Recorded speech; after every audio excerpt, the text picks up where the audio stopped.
Welcome back. So this is our third lesson together, and this lesson is titled Our Roots. If that gives you a good guess, we're going to talk about some of the history of the United Methodist Church in particular. We're going to focus a little more directly on that.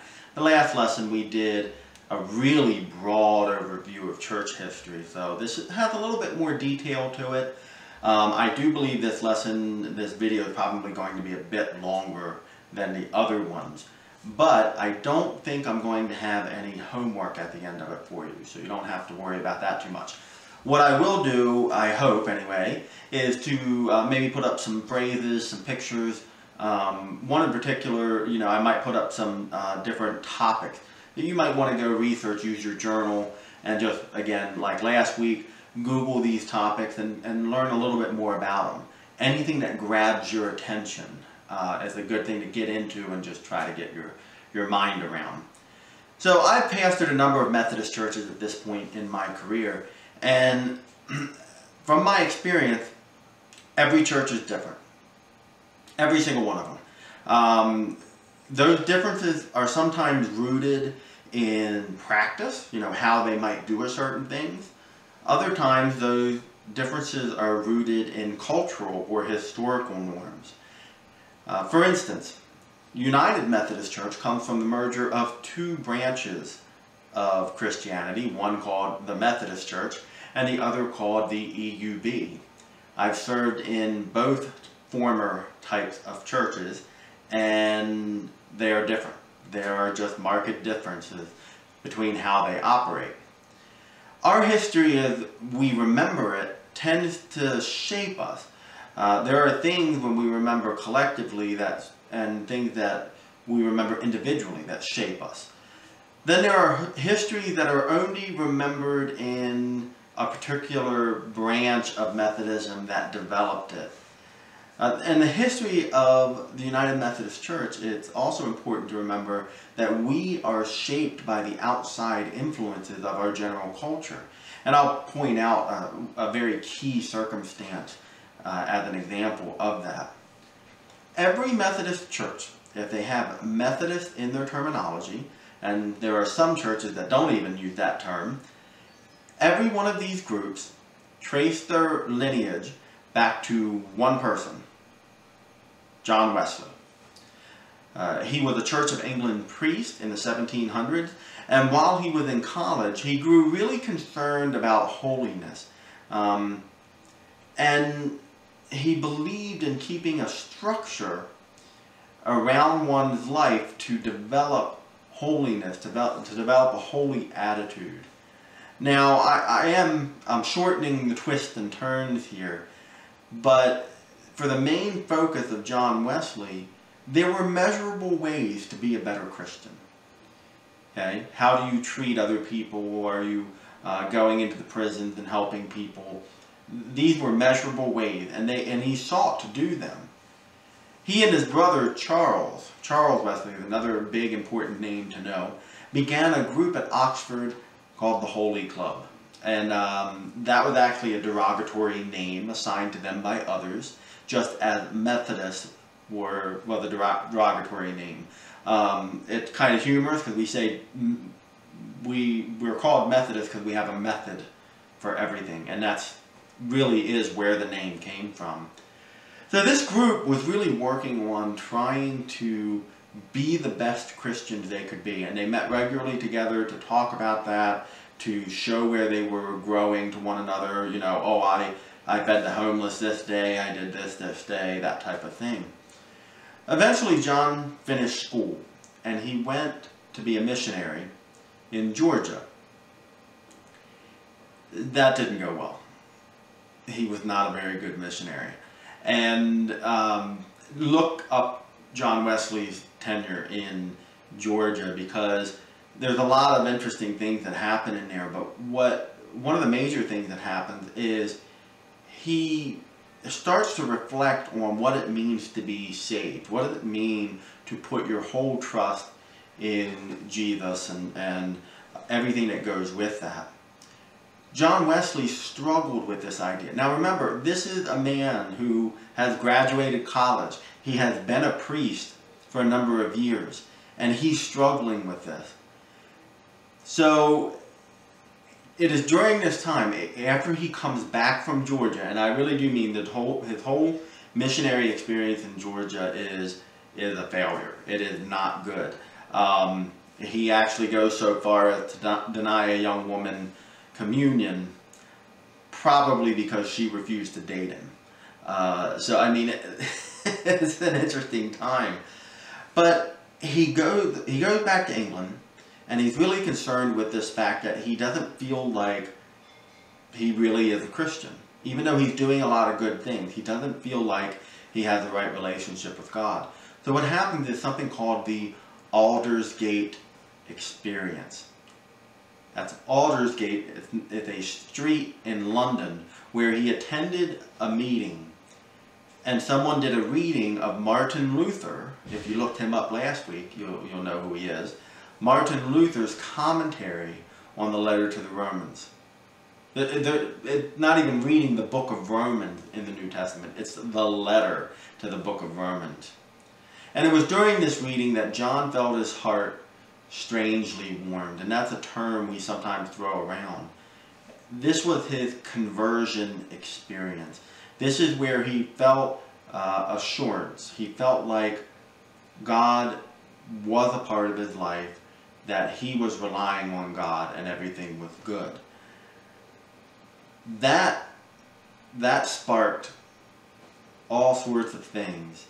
But it was his study, his hearing of another religious figure, Martin Luther, that enabled him to feel God's grace. We're going to fast forward a bit through Methodist history, and there's a lot we're jumping over because John Wesley did so many different things during his life. But one of the things he did happened around a fateful time in Methodist history. That fateful time is 1776. What else was going on in 1776? The Revolutionary War. There were Methodists already in America at that time. But here's the thing, when John Wesley started the Methodist movement, he meant it as a movement. It was supposed to be a renewal movement within the Church of England, not a separate church or a separate denomination. But this little thing happened called the Revolutionary War, and John recognized the need for the Methodists to have their own person to take care of them in the United States. So he sent two people who became our first bishops, Francis Asbury and Thomas Coke. These gentlemen came to America, and during the Revolutionary War, a general conference, this is considered the first general conference, was held called the Christmas Conference. It was obviously done at Christmas time. That's right. And this was done in Baltimore, Maryland. And at that event, that's where the founding of the Methodist Church began, in this one event. Ever since then, we have held general conferences and been a growing denomination. So remember how I said outside influences tend to impact how we understand ourselves?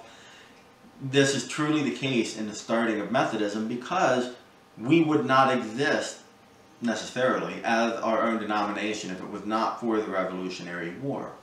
And the growth of us as a church globally really parallels the growth of America and American history. Now, through the course of Methodist church history, there is all sorts of back and forth changes. So one key example is the circuit riders. Circuit riders were part of the early Methodist movement. It was a way for one pastor to oversee several churches. He didn't have enough pastors. So if you were here during this time where I pastored Jerome, that was a kind of like a circuit. I rode from Jerome down to Cottonwood. But back in circuit rider times, they would often ride on these large circular paths where you might only see the pastor once a month. And so it was a very different way of setting up, but it enabled the Methodist Church to be right at the forefront of moving out west because we were prepared to deal with some of those challenges. In fact, this idea of a circuit rider goes all the way to John Wesley himself, who, if I'm not mistaken, in his writing wrote pretty extensively on how to write while riding on the back of a horse. Right? Remember, this is Methodist. We have a method for everything. So he explained it. But Methodist history isn't always as nice as we like to think. During the Christmas conference, we made a strong decision that said if you owned slaves, you could not be a faithful United Methodist. Well, faithful Methodist. It wasn't United at that time. You couldn't be a faithful Methodist. As soon as that Christmas conference was over, people began finding ways to back that up so that you could have powerful Southern slave owners as members, good members of the church. So our history isn't always the best, and it's important to remember that because you can't have a good history and not remember the lessons that were learned from mistakes or from the bad history. You can't grow and be better if you don't do that. During the Civil War, the Methodist Church split.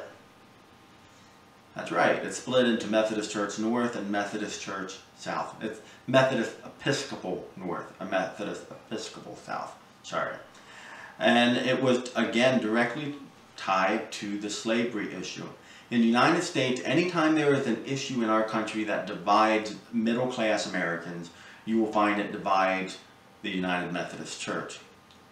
After the Civil War, both these groups joined back together.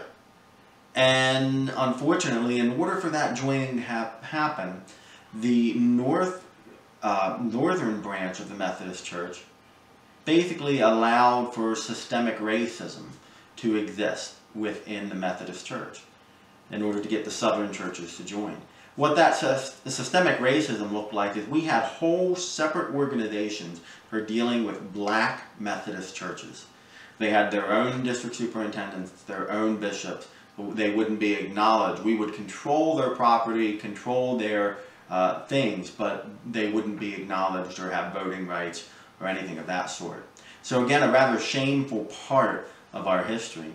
In fact, it wasn't until, I believe, 1968 or 69 when the merger happened between the Evangelical United Brethren and the Methodist Church happened that we made great strides in getting rid of those systemic racism issues. It was the EUB who insisted that we dismantle those oppressive systems. The EUB history, and I don't get into a lot of that in here, but they are a German-speaking branch of the Methodist Church. They trace their line back to Otterbein and Beam are the two guys' last name, and I'll put their names up so you can see it. But both of those gentlemen, again, very fascinating stories there. But it's really a strong credit to the EUB that those systems of racism were tackled at that time. And we still have issues with systemic racism today. During the lead up to the Civil War and during the Civil War, the Methodist Church also gave birth to two black church expressions of Methodism. That is the AME, the African Methodist Episcopal, and the AMEZ, African Methodist Episcopal Zion. One started in Philadelphia and one started in New York. I believe the AMEZ started in New York. AME, they started in a church in Philadelphia, and it traces its line back again to a very shameful incident where a slave was in the upper loft of the church, and he came down to receive communion, which wasn't allowed, and was proceeded to be kicked out. Our history is both something to be proud of and something to learn from.